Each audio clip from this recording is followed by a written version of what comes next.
Hey there, hat lovers! Crawdont and Star Metroid here, commentating this International Collegiate Pokemon Association match between Keola Nakamoto of the University of Hawaii at Manoa and Patrick Lisowski from Simon Fraser University.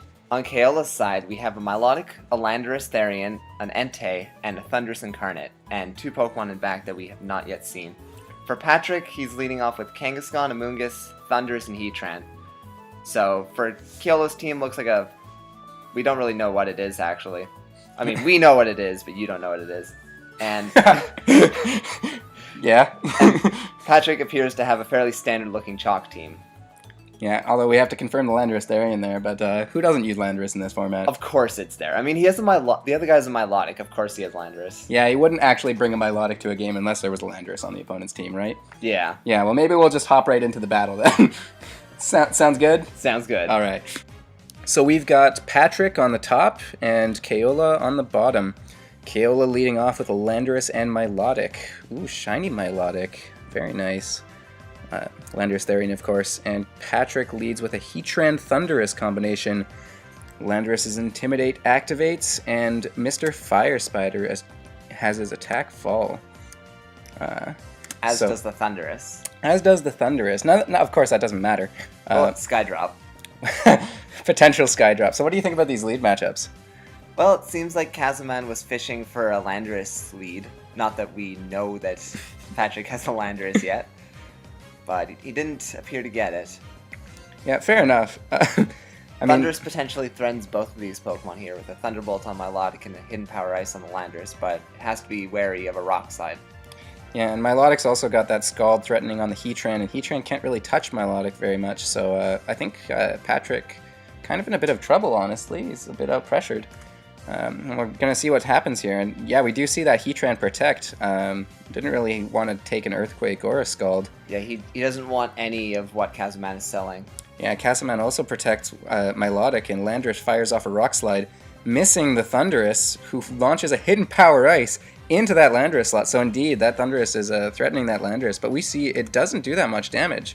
Landorus taking just over 50%. Yeah, Landorus probably carrying the Assault Vest item.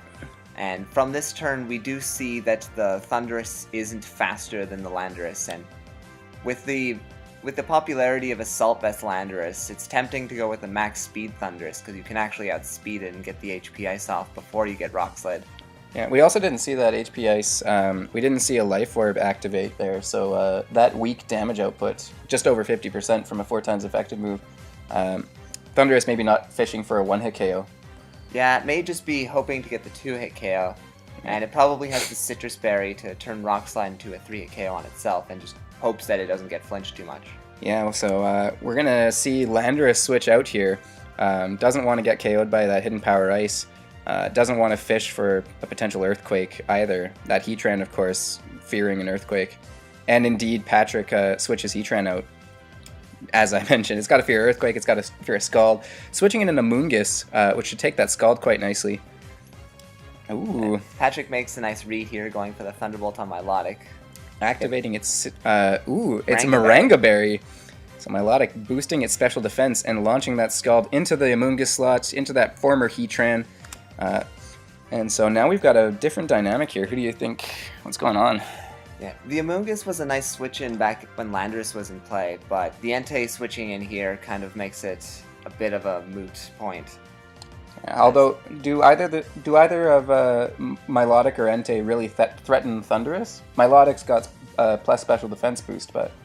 Well, they'll both deal decent damage to Thundurus, and they both have the potential to burn with their attacks. Oh, that is true, so actually. You really don't want to take a burn there. Both can be drawn away by Rage Powder, of course. Not that you want to Rage Powder a Sacred Fire. Sacred Fire, no. Well, it could be a Safety Goggles Entei. That's a move we see or an item we see quite a lot with Entei. Fair enough. Yeah, well, I guess seeing what's going on here. One up the Amoonguss protecting itself. Yeah, we didn't want to take that Sacred Fire from Entei, and Thundurus opting to Thunder Wave the Entei. Get a bit of speed control in there, which is pretty fair, actually. And just in time, before the substitute goes down. Yeah, no. So we've got a substitute Entei, likely running leftovers there. Milotic will recover its HP. Definitely smart play by Kaola, not really threatened for KO unless, not threatened for KO at all unless there was a crit or something. Yeah, Milotic appears to have set up shop and is just ready to sit here, just chilling through the entire battle. Yeah, and we do confirm that leftovers on Entei. So that turn, not much accomplished on Patrick's end. He did paralyze the Entei, but now Kaola is quite set up with both a substitute and plus special defense. Yeah, neither of Patrick's Pokemon are really going to do a lot of damage to Kasoman's side. Yeah, and of course now that Entei is behind a substitute and paralyzed, Amoonguss can't even spore that slot safely if you tried to double into it and shut that Entei down a bit. Yeah. I feel like Amoonguss might want to switch back out to Heatran here. It does risk taking a Scald, but Milotic Scalds don't do that much, and that's a pretty ballsy play by Kaola to Scald in the Amoonguss slot, but he could just be fishing for the burn either way. Yeah, that's fair. And Amoonguss has protected the last turn, so he could just double into it with Sacred Fire and Skull and guarantee that he gets damage. Could be an Ice Beam, though, if he's trying to kill it. Or KO it, sorry. And we are going to see... Amoonguss does not switch out. Thundurus trying to break that Entei substitute, and indeed the substitute fades. And Milotic does Ice Beam going into the Thundurus, so not really tempted to take on that Amoonguss. As you said, it's not really threatening. Although it does get that Spore off to put Milotic to sleep. So now we're going to see Entei Stone Edge. Oh, taking care of that Thundurus. That will pick up the knockout. And Thundurus, why you no like, is going down. Yeah, he really didn't want Thundurus to just stick around and paralyze all of his Pokemon. Yeah, and of course there's also the threat of Swagger coming out of Thundurus, although it has shown Hidden Power Ice, so limited potential moves. Maybe Swagger not on Patrick's set. Amoonguss now kind of in a rough spot, has to take on these two Pokemon, but Patrick is going to send in Big Mama Kangaskhan. So we've got potential Fake Out coming, and we've got this Amoonguss, again a little underwhelming, and a sleeping Milotic. Yeah, Amoonguss has kind of used up all of the offensive potential it has. It's put the Milotic to sleep. Giga Drains won't do a lot through the Moringa Berry boost, and the Entei is paralyzed and can't be hit by Spore. But with the Milotic guaranteed to take a sleep turn here, this would be a free switch into Heatran. Yeah, I don't know though. Is Heatran a smart switch here? I mean, it maybe gets an Earth Power onto the Entei, but it doesn't really threaten the opposing side either, does it? Yeah, but he can't really afford to just have Amoonguss sitting here doing nothing, unless he predicts a switch on this turn. Yeah, I suppose he's kind of in a bad spot in that he's only got Heatran and Amoonguss left. He's got to kind of help Kangaskhan out. So we'll see what he has to do. But first we see Kaola bring Entei back and switch in that Landorus once again, which puts an Intimidate onto this Kangaskhan. So once again, just sort of neutering Patrick's threat. We've got a +1 special defense Milotic facing a -1 Kangaskhan. Not really taking much from either side. To be honest, I'm not really a fan of this play, because if the Kangaskhan knocks out the Landorus right here, he'll be able to switch it out and then get his attack back. And he just goes for a Power-Up Punch, which, fair play. Yeah, so we also see Patrick mitigate that Intimidate using Power-Up Punch.